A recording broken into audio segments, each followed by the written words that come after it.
तो सिर्फ इस एक वीडियो पे हम लोग जुडिशरी से जितना भी क्वेश्चन आया है बीपीएससी मेंस में उसके साथ डील करेंगे।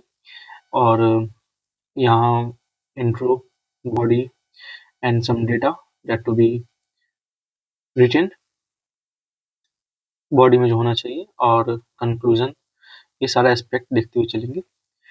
जुडिशरी ऐसे तो पता है हम लोग का, Indian judiciary is integrated system, और आर्टिकल 124, 122 ये सब जुडिशरी से डील करता है। 124 एंड 124 एंड 222 ट्रांसफर ऑफ जजेस, ऐसा है कुछ। कॉलेजियम सिस्टम इसमें आएगा, फिर कॉलेजियम हो गया आपका। फिर आपका है कॉलेजियम, हाँ, जुडिशियल एक्टिविज्म है, जुडिशियल ओवररीच है, फिर judiciary state high court jurisdiction, red jurisdiction, supreme court red jurisdiction, complete justice जिससे होता है, एडवाइजरी जस्टिस, एडवाइजरी जुरिस्डिक्शन जो है, ओरिजिनल जुरिस्डिक्शन जो है, ये सब हो गया। फेमस केसेस जो हो गया उसमें देखेंगे हम लोग। तो let's start. Separation of power किसमें दिया गया, जुडिशियल रिव्यू किस केस से स्टार्ट हुआ, these are the minute details which every aspirant should have the information। तो स्टार्ट करते हैं जुडिशियरी से। Judicial review is the power of judiciary. यहाँ क्वेश्चन है, explain the judicial review jurisdiction of Supreme court of India. तो यहाँ पूछ रहा है judicial review, supreme court judiciary, यहाँ पे आ गया जेआर। तो जुडिशियल रिव्यू किससे आया था, आईआर कोयलो केस था, और भी जो केस है, तो ये सब must we should have in our mind. तो जुडिशियल रिव्यू जो है, it's a power of the judiciary to examine the constitutionality of any law passed by the parliament. यहाँ आता है आर्टिकल आपका 13 कम्स इनटू पिक्चर। तो ये सब आर्टिकल मेंशन करना है in bracket. Passed by the Parliament, the Indian Constitution is a supreme law of the land. If any law passed is found to be violating or infringing the provision of Indian Constitution, then either the High Court or the Supreme Court of India can declare them as null and void, thereby not allowing the law to be enforceable। एक judicial review से question हुआ। दूसरा question देखते हैं। दूसरा question है आपका, दूसरा क्वेश्चन आया है, do you agree that the desire for the post retirement, हाँ, जैसे कि आपका रंजन गोगोई हो गए, अयोध्या का केस दिया, उसके बाद ये राज्यसभा मेंबर बन गए। तो इस तरह का जो न्यूज में आता है उनसे रिलेटेड, जजेस से related, you agree with the view that desire for post retirement jobs by जजेस इन्फ्लुएंसेस प्री रिटायरमेंट जजमेंट। ठीक है, तो रिटायरमेंट के पहले कुछ ऐसा जजमेंट दे देते हैं। Even I should not say, but BPSC के प्रोटेस्ट में भी कुछ क्लेम ऐसा हुआ था कि उन लोगों को ट्रांसफर कर दिया गया supreme court, but that was not retirement case, that was another चीज, अनदर केस। हाँ, इंडिपेंडेंट जुडिशरी, अब देखिए, independent judiciary having the power judicial review. फिर जुडिशियल रिव्यू साइलेंट फीचर्स क्या है, do you think judicial activism has further, तो इसमें judicial activism भी, रिव्यू मतलब एक्टिविज्म भी कर रहे हैं आप, और ओवर रीच भी आ सकता है यहाँ पे। The power of Supreme court explain examples, जैसे कि फायर क्रैकर पे बैन लगा देना, तो ये सब एक तरह का जुडिशियल ओवर रीच है। जुडिशियल रिव्यू में critical examine the doctrine of basic structure. अब एक और क्वेश्चन देखते हैं। एक और पूछा है, जुडिशियल एक्टिव, यहाँ एक्टिविज्म आ गया। Activism recently phenomenon Indian governance, comment and bring out the main argument in favour. Favour में क्या है, अगेंस्ट में क्या है जुडिशियल एक्टिविज्म में। कमेंट ऑन जुडिशियल एक्टिविज्म, तो basically judicial action is double edged upon parliamentary democracy. तो positive negative को ये लोग खोज रहा है कि पॉजिटिव निगेटिव क्या हो सकता है। दूसरा क्वेश्चन है, do you discuss the pitfalls and problems associated with death penalty. तो डेथ पेनल्टी जो देते हैं उसमें क्या क्या प्रॉब्लम है उसको डिस्कस करना है। So here these are the only question which are asked in BPSC. So content देखते हैं। तो हम लोग जुडिशियल रिव्यू का, जुडिशियल एक्टिविज्म का पॉजिटिव निगेटिव भी देखना है। यहाँ से स्टार्ट करते हैं। जुडिशियल रिव्यू स्टार्ट कैसे, इवोल्यूशन कैसे होता है। तो doctrine of separation of power जो है, ये कौन दिया, मॉन्टेस्क्यू ने दिया, which forms the foundation of Indian governance system. तो हम लोग का बेस ओपनिंग लाइन ही यही होगा कि सेपरेशन ऑफ पावर का बात होता है इंडिया में, and judiciary is one of the pillar of this separate power, who ideated that when too much power is concentrated within a single branch of government, it becomes prone to corruption and despotism। ठीक है, कहीं भी absolute power, absolute Lord Acton का ये statement है। Recognizing the importance of this principle, the framers of Indian Constitution incorporated a separation of power, allowing the distinct functions to executive, legislative, and judicial branches. While the prime principle of separation of power is upheld, the Indian judiciary, particularly Supreme Court, has been entrusted with the final authority to interpret the Constitution. The power allows the judiciary to review, assess the constitutionality of action, laws, order issued by the executive and legislative branches. The concept of judicial review in India क्या है? तो ये लिया कहाँ से गया? तो America से लिया गया है, ठीक है। However, the term judicial review is not there in the Indian Constitution, but many articles जैसे कि आर्टिकल 13 है, 32 है, 131 है, तो आर्टिकल 13 तो है ही, कोई भी पुराना आर्टिकल को चेक करने के लिए कि वो लॉ के साथ इनकंसिस्टेंट है कि कंसिस्टेंट है कि नहीं है। 32 है, 32 is writ jurisdiction. Writ jurisdiction मतलब आप फंडामेंटल राइट तो आपका वायलेट नहीं हो रहा है, यानी कि आप रिव्यू कर रहे हैं कि ये आपका लॉ फंडामेंटल राइट को इन्फ्रिंज तो नहीं कर रहा है। तो 32 is comes as a blockade.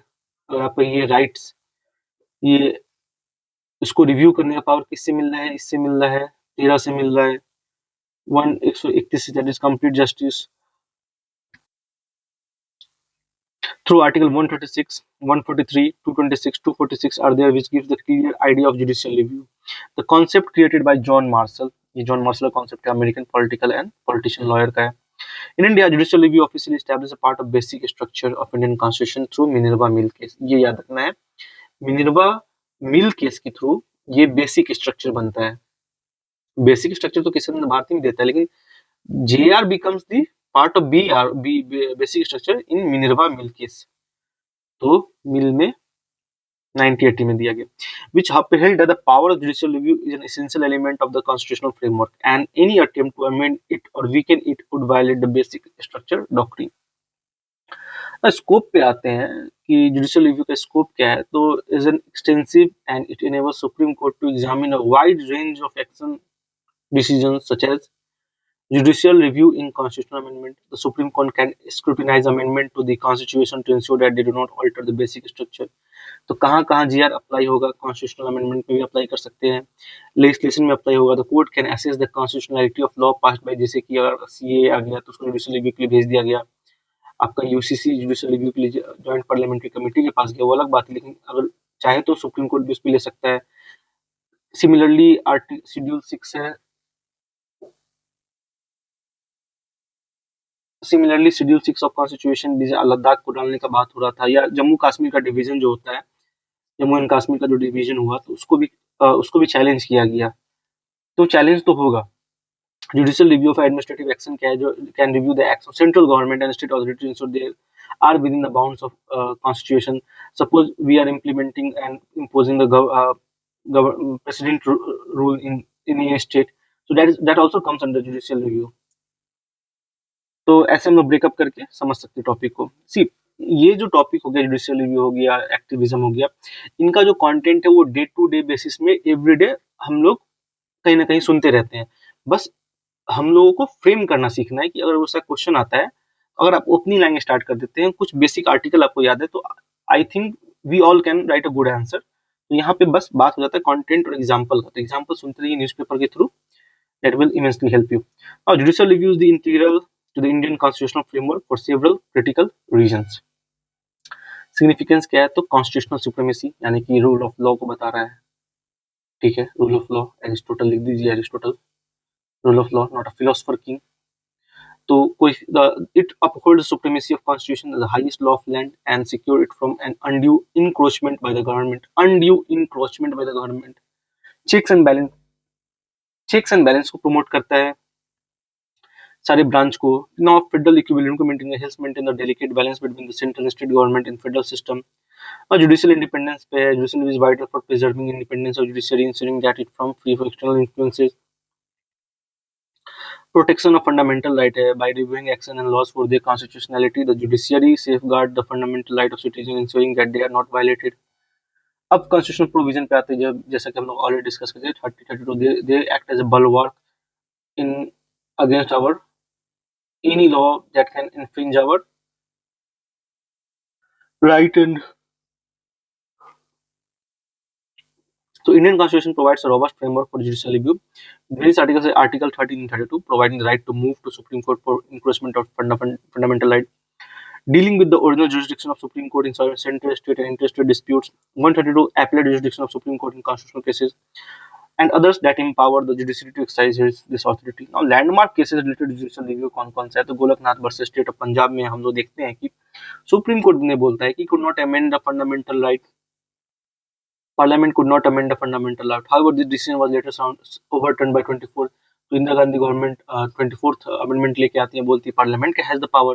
फिर केशव भारती केस में उसको चैलेंज किया जाता है, फिर बोला नहीं आप कर सकते हैं लेकिन बेसिक स्ट्रक्चर को आप चेंज नहीं कर सकते हैं.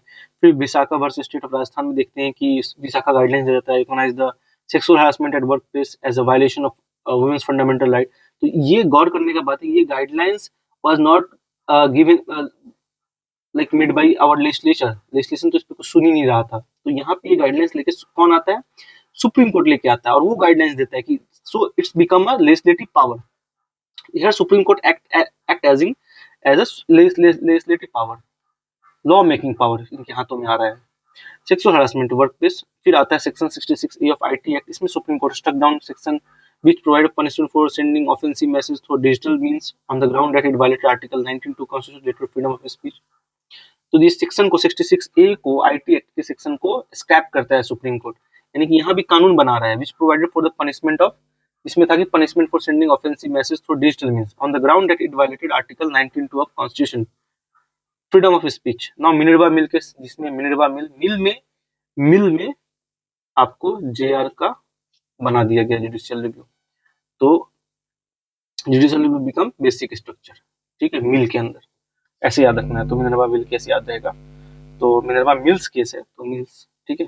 तो in this case constitutional validity of clause 4 and 5 of inserted in article 368 and by the 42nd amendment was challenged. The court struck down the act and held judicial review is the part of basic structure of the constitution. और Navtej Singh and K S. Puttaswamy, ये दोनों privacy और इससे related है. तो landmark जी criminalized consensual same sex relationship, supreme court struck down. Article 377 को Supreme court खत्म कर देता है इंडियन पेनल कोड का, विच क्रिमिनलाइज जिससे होमोसेक्सुअलिटी क्रिमिनलाइजेशन था, अब मेल मतलब homosexuality is now not a crime. The judgment recognize the right to sexual autonomy, privacy, equality. तो ये आर्टिकल 19, 21, 14 ये सब के बेसिस पे आप इसको कर रहे हैं. तो जब भी ये लिखिए तो यहाँ पे आर्टिकल को मेंशन करिए to sound more academic, or that you have a detailed idea of this chapter and you are understanding the article and the words interrelated. अब आते के एस पुट्टास्वामी में देखते हैं यहाँ पे क्या है, राइट टू प्राइवेसी. तो आर्टिकल 19 को सुप्रीम कोर्ट अपहेल्ड करता है, right to privacy as fundamental right under the Indian constitution. So recognize the privacy as essential aspect of personal liberty and dignity, far-reaching implication in protecting individual autonomy, data privacy and limits on state surveillance. अब criticism पे आता है, तो criticism में देखते हैं judicial overreach हो जाता है एक्टिविज्म की जगह पे. ओवररीच मतलब आप बिना मतलब के घुस रहे हैं किसी के घर में, ठीक है, आप रीच कर सकते हैं, आप ओवर रीच कर दे रहे हैं, जहां तक जहां से आप उससे आगे जा रहे हैं. तो ये जब आता है, critics argue that expensive judicial review can lead to judicial overreach where the judiciary might interfere excessively in the domains of legislature executive, potentially causing the instability. ठीक है, तो आप कानूनी बनाना छोड़ दिए, जुडिशरी ही कानून बनाएगा, जुडिशरी सब कुछ करेगा, ठीक है, ऐसा बोला जा रहा है. Now dissolution of power of elected representative. तो जो इलेक्टेड रिप्रेजेंटेटिव हम लोग इलेक्ट करके भेजे, तो उनका काम ही क्या है, घर पे बैठा दी, फालतू उनको सैलरी दे रहे हैं. तो some critic contend that the judicial review diminishes the authority of elected representative, जज can strike down laws enacted by these representative. Now limited expertise है, जज may not always have the expertise. Judge may not always have the expertise to assess the constitutionality of complex policy decision. हम लोग देख सकते हैं कि जैसे BPSC का जो केस हुआ था, प्रोटेस्ट केस, वहाँ पे जज कुछ भी दिए, लेकिन उनके पास, मुझे जहाँ तक मेरा ओपिनियन है कि उनके पास एक्सपर्टीज नहीं था उस चीज को समझने का कि यहाँ का एग्जाम कैसे कंडक्ट हो रहा है, किस बेसिस पे जा रहा है, कैसे लास्ट टाइम एग्जाम कैसे कंडक्ट हुआ. तो उस चीजों को, वो कॉम्प्लेक्सिटी को समझ नहीं पाया, एक्सपर्ट डोमेन उनके पास नहीं था, और ऐसे देखा कोई भी policy decision which impose limitation in their ability, I mean to say वहाँ पे उनका एबिलिटी नहीं था चीजों को समझने का, और वो केस को समझ के डिसीजन नहीं दिए. वो दे गिव देयर स्टेटमेंट और judgment on based on facts, पर जो एक होना चाहिए, समझना चाहिए कि हाँ चल क्या रहा है यहाँ पे, क्या होना चाहिए था, क्या हुआ गलत, वो उन चीजों को नहीं समझे. मेक इन्फॉर्म जजमेंट, तो जजमेंट सही नहीं था मेरे हिसाब से। Incorporating judicial review into the constitution was a thoughtful decision by the framers, as it serves to maintain the federal structure, protect the rights and freedom of citizens, and promote the balanced form of nationalism. तो देखिए nationalism तक बात को लेके जाया जा रहा है। It is crucial element for democratic framework ensuring that all branches of government adhere to principle of constitution, protect the rights of citizens, and maintain a delicate of power. Now, do you agree with the view that desire to post retirement? अब post retirement का कुछ case देख लेते हैं। जैसे कि constitution of India में क्या लिखा है कि concept to provide pride of place to judiciary, बहुत अच्छा जगह दिया गया, जस्टिस, न्यायाधीश। लेकिन कभी कभी ये लोग भी गलत काम, शर्मसार काम कर देते हैं। जैसे कि कोई वर्मा, जस्टिस वर्मा थे इलाहाबाद कोर्ट के, उनका केस हम लोग ले सकते हैं। मतलब कैश जल रहा है घर, उसके जस्टिस के घर से कैश जल रहा है, अलग ही केस चल रहा है। The framers of constitution envisage an ambitious judiciary for which only guiding values were the provision of constitution. Constitutional appointee to the Supreme Court have been granted several rights to secure their independence, such as salaries of judges and their age of retirement are all guaranteed to secure their independence. They cannot be easily removed except by the way of impeachment under Article 124 of 217. ये दोनों है impeachment से, 124B and 217B. However, in opinion of Justice Y.B. Chandrachud, the greatest danger to judiciary lies within. Members of judiciary cannot compromise judicial independence by trading it for a plume post-retirement sinecure. ठीक है, ऐसा नहीं कर सकते। ये बाहर से लोग एलिगेशन नहीं लगा रहे, ये एलिगेशन देखिए ओपिनियन अंदर से ही आ रहा है, वाई.बी. चंद्रचूड का है, ये जस्टिस, और इन्हीं के बेटे हैं जो नेक्स्ट चीफ जस्टिस बने थे इंडिया के, D.Y.. Chandrachud. So problem associated with post retirement जज विज़ द प्री रिटायरमेंट जज क्या क्या है? तो threat to functioning of judiciary हो जाता है, फिर सेपरेशन ऑफ पावर पे इम्पैक्ट तो करता ही है, issue of code quid pro quo, मतलब लेना देना जो होता है, आप एक हाथ से लीजिए, एक हाथ से दीजिए। यहाँ देखिए सेपरेशन ऑफ पावर कैसे आता है, यहाँ पे एग्जांपल देखिए कौन कौन सा रिटायरिंग। ये सबसे पहले है justice S Abdul Nazeer has been appointed governor of Andhra Pradesh, इनको आंध्र प्रदेश गवर्नर बनाया जाता है।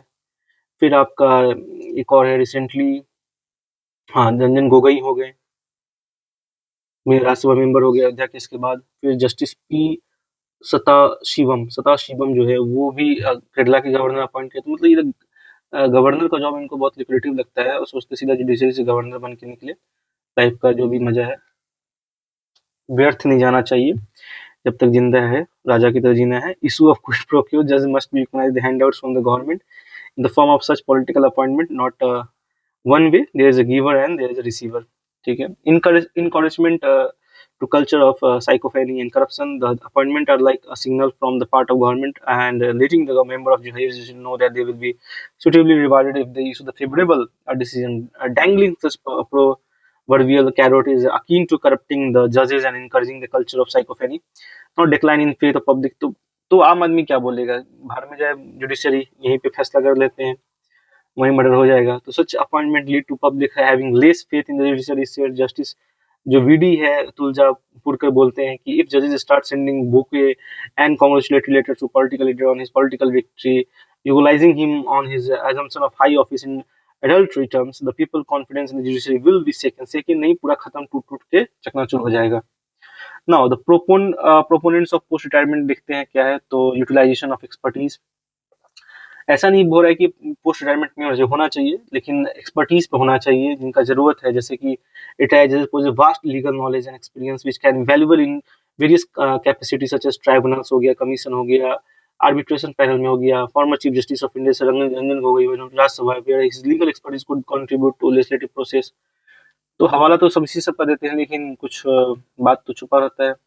Now filling key position, many statutory quasi-judicial body require experienced individual with deep understanding of the law. For example, Khanwilkar जो है has been appointed chairman of Lokpal, तो ये अच्छा था, उनका नॉलेज था बढ़िया। Now continued contribution, judges can continue to contribute to judicial and legal statement even after retirement, maintaining their engagement with public service. For example, R.V. Ravindran जो है was appointed to head committee to investigate the Pegasus spyware allegation. ना fulfilling vacancy requiring specialized knowledge, तो उसके लिए भी काम हो सकता है। Justice Ashok Bhushan request to multiple times to hold a post, NCLT का। नो कॉन्स्टिट्यूशनल प्रोहिबिशन है, ensuring the integrity of office they hold. The measures need to be control post retirement job. तो सबसे पहले कूलिंग ऑफ पे डाल दीजिए आप, जैसे कि गवर्नर अपॉइंटमेंट में करते हैं। ट्रांसपेरेंट अपॉइंटमेंट प्रोसेस रखिए, अपॉइंट करिए लेकिन ट्रांसपेरेंट रखिए। पहले जो जजमेंट दिए उनको तो बिल्कुल कुछ दिन का मौका दीजिए, कि उनको तो एकदम तुरंत मत दे दीजिए, क्योंकि justice should not be done but it should appear to be done. ये this was a statement very important. Judiciary justice should not be done only, it should appear to be done. मतलब justice होना हुआ है ठीक है, लेकिन वो दिखना भी चाहिए कि हाँ जस्टिस हुआ है। तो कूलिंग ऑफ पीरियड करिए, जो तुरंत बड़ा डिसीजन कुछ बहुत जो पूरी नेशन वाइड कुछ जो डिसीजन इम्पैक्ट कर रहा है, उस वैसे जो डिसीजन ले रहे हैं उनको तो बिल्कुल 5 साल के लिए बैठा के रखिए। 5 साल उतना उम्र नहीं, उनका बच्चा जिंदा नहीं रह सकते, तो 1 साल के लिए तो पक्का उनको बैठा के रखिए, फिर उनको कुछ पोजीशन दीजिए। Establishing clear, transparent criteria for post-retirement appointment can help ensure that these positions are filled based on their merit rather than favoritism. For example, a transparent selection process for appointment of bodies like Lokpal. ऐसा कर, जैसे retirement होता है लोगों का, एक body बनाइए, वहां पे उनको रखिए, और फिर यहाँ से सीनियरिटी के बेसिस में आप उसको उनको पोजीशन दीजिए, just like government job, continue of government job. तो वो अच्छा तरीका होगा। सीधा बात करके आप किसी को कहीं बैठा देते हैं, कहीं बैक कर देना will not send a good message to the normal public। फिर इंस्टीट्यूशनल मैकेनिज्म पे आते हैं। Creating independent bodies to oversee post retirement appointment can be help. देखिए मैं बात कर रहा था, इंडिपेंडेंट बॉडी बनाना चाहिए तो oversee post retirement appointment can be maintain judicial independence and integrity. Now the law commission of India 230वां जो रिपोर्ट है उनका, वो measures to address issue related to post retirement appointment, ये हाईलाइट किए हैं। Now enhance judicial salaries and pension, improving the financial remuneration and pension benefit, further जजेस can reduce the temptation to seek post retirement employment. बढ़ा दीजिए pension. Increasing the as of retirement, as का retirement बताइए। 2 to 3 years judicial profession matures with time. तो Lodha panel का ये था। Now, when one becomes a judge, one signs to fulfill a promise of establishing a fair, independent judiciary. And this promise cannot be compromised at any cost. A judge need to be gently reminded of this unwritten contract। ठीक है, यहाँ पे एक unwritten contract बना हुआ है have Indian people, and it is important to remember that judges are constitutional servant, not the government servant। ये constitutional servant है, not the government servants। अब एक क्वेश्चन है independent of judiciary, judicial review, यहाँ फिर से आते हैं। तो आर्टिकल 50 में क्या है, separation of judiciary from executive. Separation of बात का बात करते हैं, मॉन्टेस्क्यू का हम लोग एग्जांपल लिख सकते हैं। The role of judiciary is evident from the landmark judgment in the doing of the historical justice such as the. तो देखिए घुमा फिरा के वही case, Puttaswamy case and Sabarimala temple offers player invoking article 15-17 substantiate its position as the apex court. तो ठीक है, सबसे बड़ा कोर्ट है, समझ गए। अब आता है जुडिशियल रिव्यू साइलेंट फीचर कब होता है। तो famous Indira Gandhi versus Raj Narain case, judicial review was declared as the basic structure of doctrine of Indian constitution. हम लोगों ने पहले देखा मिनर्वा मिल केस में ये लोगों ने जुडिशियल रिव्यू को डाला। अब यहाँ पे ये लिखे हुए हैं, कोई नहीं। it is article 13 from which Supreme Court derives its power of judicial review, though not mentioned explicitly. It is unique feature sourced from the American judiciary। It is a ratification measure aimed to limit parliamentary sovereignty in matters of legislation। In addition to the power to review legislation, it can also review its judgment। अब article 32 है, समझ गए हम लोग। अब judicial activism जो है और सुप्रीम कोर्ट है, supreme court direct and graded response action plan, ये है। Judicial activism is active role of judiciary to suo motu, खुद से cognizance of arbitrary law and guiding the executive of the day to legislate for the greater good of the public. The apex court does by issuing directive to executive in this regard। The role of Justice P.N. Bhagwati and V. Krishna Iyer has been commendable। Now declaring triple talaq ultra vires, Shah Bano case में right to speedy trial हो गया, इसमें से Vishakha guidelines, फिर वही घुमा फिरा के वही कंटेंट है, बस चेंज हो रहा लैंग्वेज देखिए। This thus it would be right to conclude that the judicial activism has enabled the judiciary to take larger view of reformative justice। ठीक है, तो एक तरह से रिफॉर्म लाया गया है। Not to be always dependent on those legislature कि आप फैसला करेंगे तो हम लोग का कुछ होगा, नहीं। Judiciary has taken a leap forward and in giving justice, तो एक रिफॉर्म की है। While it is a novel initiative, there are instances of judiciary acting as a capacity of overreach as well, which violate the basic structure doctrine of separation power, for instance constituting Lodha panel on BCCI। BCCI Lodha panel बना दिए, ban on VS6 पे ban लगा दिए। Section 18 of SC/ST act SK Mahajan versus state of Madras में हो गया judicial overreach and adventurism, मतलब कि खुद से एडवेंचर कर रहे हैं। With sound man power to deal with the technical and issue the specific attention the road ahead would lead to sound judicial journey within the premise of constitutional morality. एक और question देखते हैं यहाँ पे क्या है, judicial activism recent phenomena. तो फिर से वही है, इवोल्यूशन है। फर्स्ट 3 डिकेड होता है India's code where technocratic, judiciary was more concern with following procedure that were expected of it, changing judicial approach after emergency rule होता है। Supreme Court judgment in the Jain hawala case क्या है, सिंस 90 mid 90 the judiciary also tried to strengthen the independence of investigation agency, a process that began with the Supreme Court judgment of Jain hawala case. अब 2G scam पे देखिए क्या लिखते हैं, over the recent year supreme court assumed a supervisory role in CBI investigation. For example, in 2G scam it asked the agency to act person who think themselves to be the law and demanded to see the charge sheet before it is filed. Now, argument in favor of judicial activism, argument क्या क्या है, तो nudging the executive to discharge its constitutional responsibility। बिल्कुल यहाँ मैं agree करूंगा, क्योंकि जो जुडिशियरी हमारा यहाँ का India very slow and lazy, और जब पावर मिल जाता है तो लोग थोड़ा सोचते ठीक है आराम से किया जाएगा। Recently supreme court step in the made and change in the appointment of the chief election commissioner till the law is passed by the parliament, so the free and fair election does not remain utopian skin. Now, helps in the liberal interpretation of the law. Activism helps in the liberal interpretation law, enables the Supreme Court to safeguard a citizen from legislative and executive tyranny, तो tyranny से बचा रहा है ये हमें। फिर providing justice to the underprivileged section, holds the government accountable, ठीक है, to complete the role of executive। ना argument against क्या है, तो problem of judicial overreach, सबसे पहला overreach हो जाता है। Instances है when it have found judicial activism process overlapping with the area of governance of legislature, ठीक है। दिवाली का देखिए यहाँ पे, this has been recent judgment on the ordinary time limit of the burst firecracker on Diwali. This is a function of the legislature. Its judgment on linking river for which there is no parliamentary legislation and in the unpredictable decision in case relating to the freedom of speech expression. Now against the scheme of philosophy of constitution, तो rule of law के against हो जा रहा है, philosophy of constitution का against हो जा रहा है। They are acting like a philosopher king of Plato, और ये प्लेटो कभी भी इसी का तो हम Aristotle was against this harm. Now, judicial activity disturb the delicate balance of separation of power as per the well-established principle of separation of power.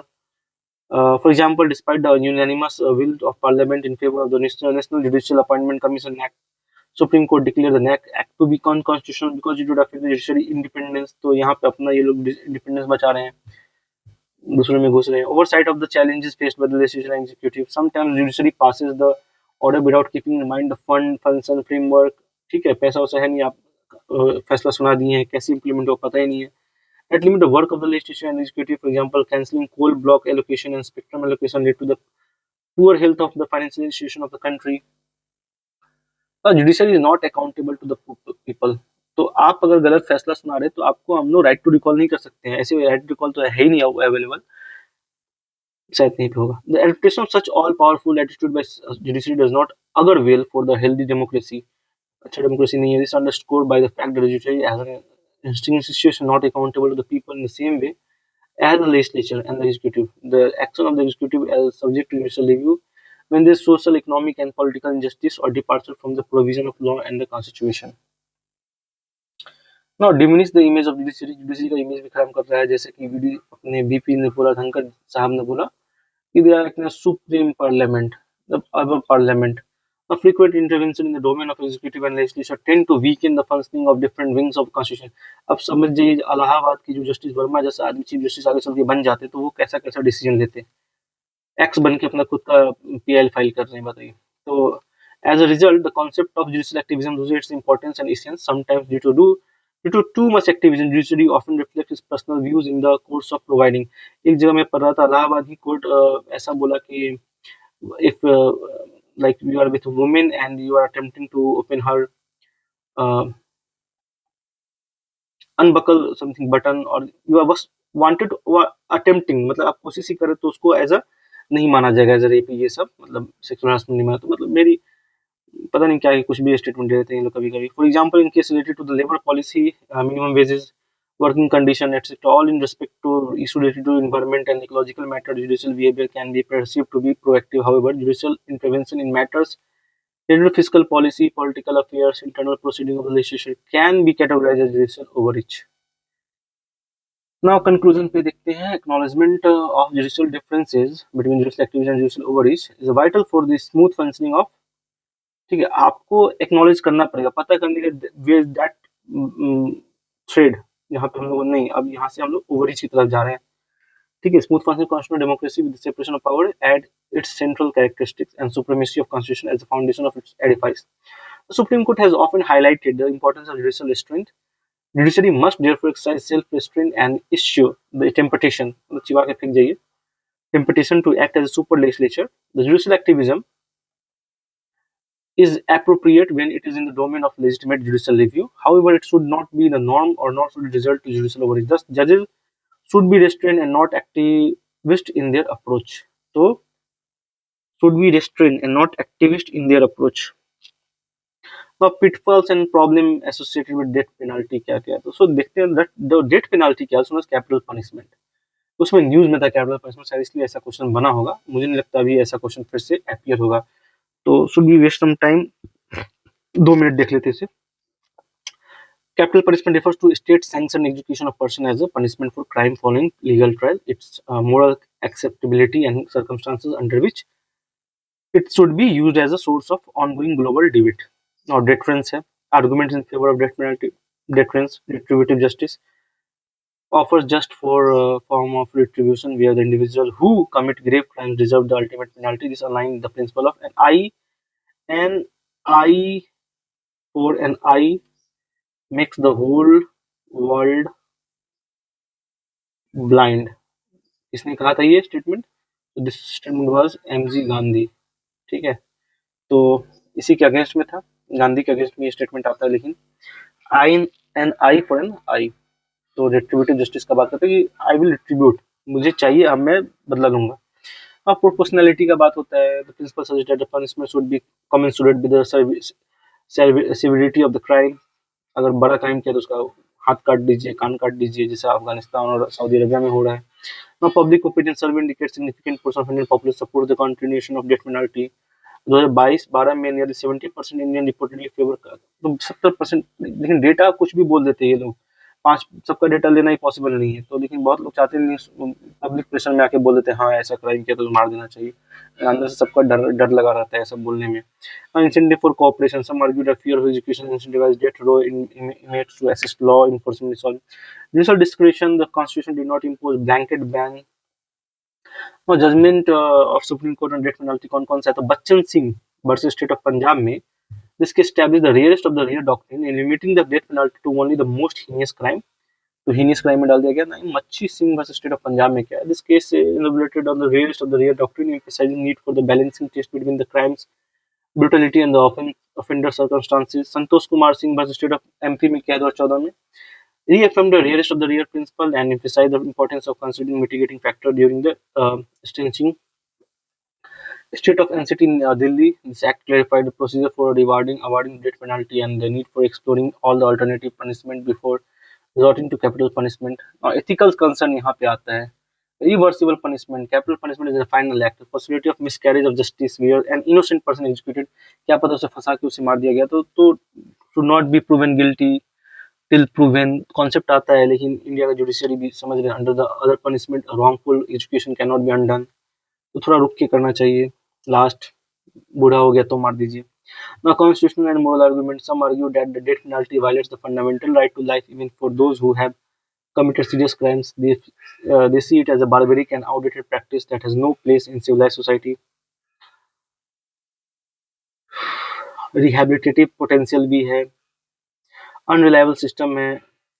Concern exists regarding fairness and consistency of Indian criminal justice system, errors in investigation, पैसा खिला दो साला कुछ भी लिख देगा कोई। Prosecution हो गया, legal representation. I see myself have witnessed many death cases where has been taken away or scrapped down with the help of money। तो पैसा देके किस से नाम हटा लेते हैं, किसी और का नाम डाल देते हैं। प्रोसिक्यूशन हो गया तो प्रेशर, मीडिया प्रेशर नहीं है तो पता नहीं कहाँ क्या क्या रिपोर्ट हो जाता है। तो ये है रियल हाल जुडिशरी का। लीगल रिप्रेजेंटेशन है, कोई और क्राइम नहीं किया उनको भी मर्डर केस में सब 5-6 आदमी को डाल देते हैं लोग, सबका नाम लिखो, पैसा खिला के सबका लिखवा देते हैं। एक बार में 5-6 लाख 10-10 लाख रुपए कमाई होता है। यहाँ पे डीएसपी एसपी सबका 40 लाख रुपए तक कमाई हो जाता है। तो ये खेला है यहाँ पे। ये एरिया ऑफ इन्वेस्टिगेशन यहीं से आता है आपका, जो आप बोलते हैं ऊपरी कमाई जो है, ये area of investigation through SP I would not say, but the police system investigation के नाम पे 40 लाख 50 लाख रुपए कमा लेते हैं, जो आप ऊपरी कमाई के पीछे भाग रहे हैं ऑफिस में। तो यही प्रॉब्लम है। तो यहाँ आपको लिखना है कि करप्शन क्यों नहीं करना है, क्योंकि आप इसके साथ इनजस्टिस कर रहे हैं, दैट इज अनरिलायबल सिस्टम। आप सोचिए, आपकी एक गलती की वजह से किसी को फांसी लग सकता है। So prosecution, legal representation can lead to wrongful conviction. Now, unethical practices can supporting the death penalty solely for the purpose of extracting information from convicts could encourage unethical practice like torture or privacy violation. Limited deterrence effect हो गया ना। International perspective क्या है, तो United nation agency जो second option optional protocol of this convention ICCPR and CRC and four union assemblies have all advocated for the moratorium on the use of death penalty.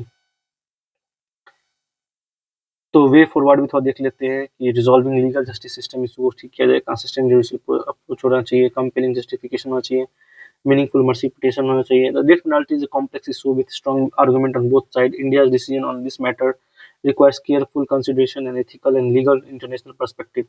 Striving for fair and robust judicial justice system, minimizing the risk of error, promoting restore, restorative practices are crucial element regardless the India's ultimate stance on capital punishment. तो judiciary से इतना ही है। After completing this we will be back with one pager notes just before a month of exam, और एक एक page में जो जो इम्पोर्टेंट है उसको हम लोग लिखते जाएंगे and we will discuss as well. Thank you.